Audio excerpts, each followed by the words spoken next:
Bueno, buenas tardes, ¿cómo están? Espero que estén súper bien. El tema que nos acontece ahorita es el de costumbres funerarias mayas. Como nosotros sabemos, vamos a tener en primera instancia una introducción en la cual vamos a ver todos estos elementos sobre las costumbres funerarias mayas, eh, bajo ciertos ejemplos, en específico Palenque, que es donde tenemos mayores elementos. Luego, vamos a vislumbrar lo que nos dice, lo que nos comenta la epigrafía maya, y después vamos a entender estos elementos de mejor manera para dar una buena conclusión. Y bueno, sin más preámbulos, comencemos.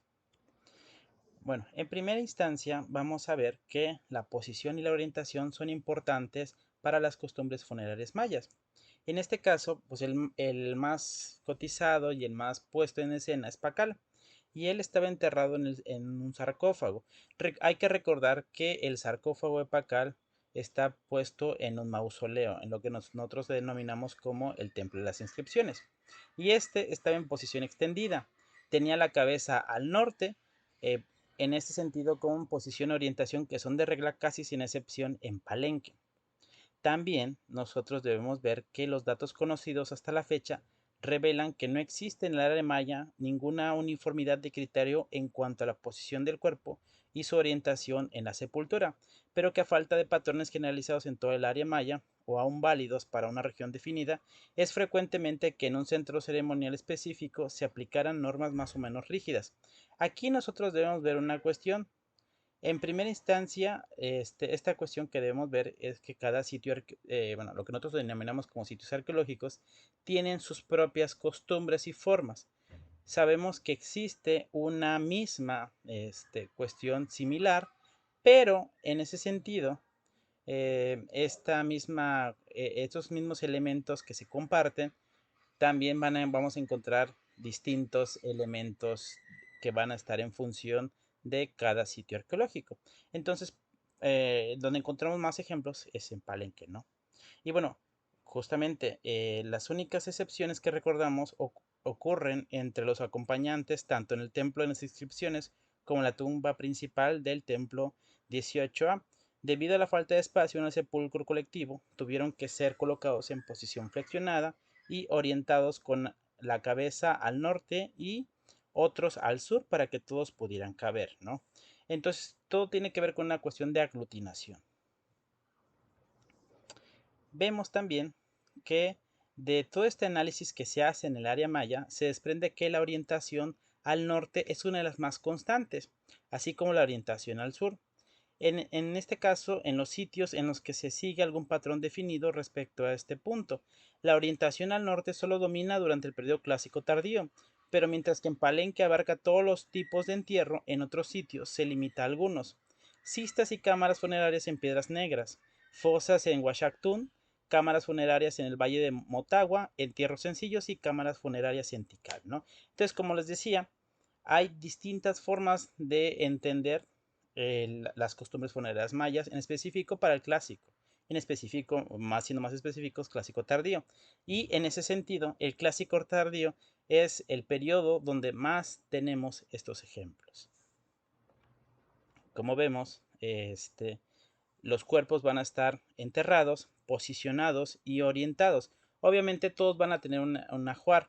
Recordemos que los entierros van a estar en función de cuestiones de élite, o sea, estos personajes son de élite. Pocos personajes que se tiene conocimiento fueron de clase pues más bajas que la élite, justamente porque encontramos mayor riqueza entre la élite.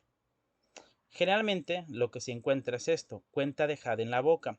La costumbre de colocar una cuenta de jade en la boca del difunto fue probablemente muy extendida en Mesoamérica, ya que tenemos noticias de ellas en las crónicas, tanto de Yucatán como del centro de México, y para épocas que abarcan, según la investigación arqueológica desde el preclásico tardío, lo que es la fase francesa en Chiapa de Corzo. Pero a su extensa difusión y persistencia durante milenios, estas prácticas funerarias han sido confirmadas solo escasamente por la arqueología. Todo esto debido a las condiciones en que con frecuencia se encuentran los entierros, con los restos osteológicos en pésimas condiciones, particularmente el cráneo, siendo a veces imposible determinar si alguna cuenta estuvo colocada dentro de la cavidad bucal, aunque se encuentra en región craneana. Además, en la misma región puede hallarse cuentas de collares, orejeras o diademas. Y si la exploración es muy minuciosa, resulta muy difícil diferenciar la cuenta puesta en la boca del muerto, ¿no? Entonces vemos que estos elementos de la cuenta del jade, por el paso del tiempo, no siempre se van a encontrar en la boca. ¿Por qué? Pues obviamente como el cuerpo se va a estar descomponiendo, la cuenta de jade posiblemente ya se encuentre luego en otra parte. Entonces, en ese sentido, es difícil poder saber, y más porque existen otros elementos de jade que forman parte del ajuar funerario. La boca tenía una significación mágica o religiosa, pues la pieza de jade debiendo ayudar al hombre en el otro mundo, sea para que no le faltase qué de comer, es decir, utilizada como moneda entre los mayas, según Landa, o sea que, convertida en corazón, el difunto podría entregarla al jaguar que, en algún momento de su viaje al inframundo de los muertos, le quisiera quitar su corazón, como lo explica según en la relación a las creencias mexicanas, ¿no? Como podemos ver, las cuentas de jade también aparecen en la boca, pero como también les mencionaba, las cuentas de jade están por alrededor del cuerpo y también tenemos presencia de elementos como orejeras, ¿no? Que podemos apreciar ahí. Sí, perdón, ¿qué duda tienen? Sí, bueno, si quieren saber más sobre esto, vamos a poder apreciarlo en la página de FAMSI. Como ustedes pueden apreciar, es FAMSI, que es la Fundación para el Avance de los Estudios Mesoamericanos. Y si ustedes quieren saber más y entender más elementos y en específico para poder tener y mejorar estos elementos didácticos, van a entrar ustedes a la página principal y aquí donde dice recursos, se van a ir a donde dice KER y donde dice portafolio o vasija maya. Yo les recomiendo vasija maya. ¿Por qué? Porque KER tiene unos aspectos principales para poder crear una base de datos de imágenes de vasijas en lo que él denomina como el rollout, ¿no? Y en ese sentido, lo que hace es que a la vasija le empieza a dar vuelta y mientras le está dando vuelta le empieza a tomar fotografía. Y es así donde nosotros podemos obtener todos estos elementos, ¿no? Y para poder ver, ¿no? Cómo se expresa, podemos encontrar elementos, este, por ejemplo, sobre el Xibalbá. Y aquí nos explica qué número de vasija es y cuáles son los comentarios, ¿no? Entonces vemos que es importante saber, bueno, aquí Kerr nos explica estos elementos, cómo es la vasija, dónde se encuentra y demás, ¿no? Entonces es importante poder conocer esta página porque nos sirve para vincular estos elementos didácticos. Y estas imágenes nos van a poder aportar mucho a nuestras investigaciones. Entonces, sí, respondiendo a tu pregunta, FAMSI es una muy buena base de datos que nos va a permitir esto. Nos va a poder permitir estar en sintonía y en sincronía con lo que nosotros queremos. Y muchas de las cosas que estoy diciéndoles las he extraído de aquí, de FAMSI.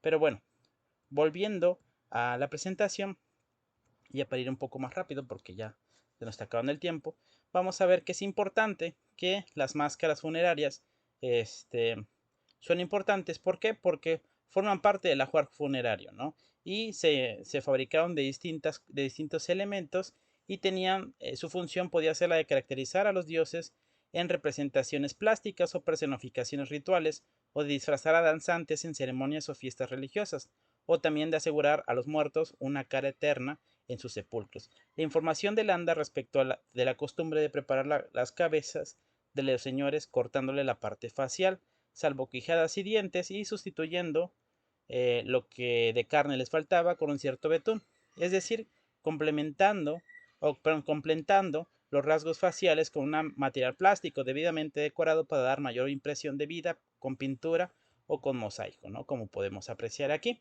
Entonces vemos que las máscaras funerarias, las cuentas de jade, son parte fundamental del ajuar funerario, ¿no? Y entonces en ese sentido nosotros debemos ver que estos dos elementos son elementos importantes, así como lo es la posición. Y es por eso que cabe recalcar que es importantísimo que nosotros cuando hablemos de costumbres funerarias mayas, entendamos que las máscaras funerarias, que el posicionamiento y las cuentas de jade los vamos a encontrar como un patrón dentro de las costumbres funerarias. Y hasta aquí dejaría todo. Muchas gracias.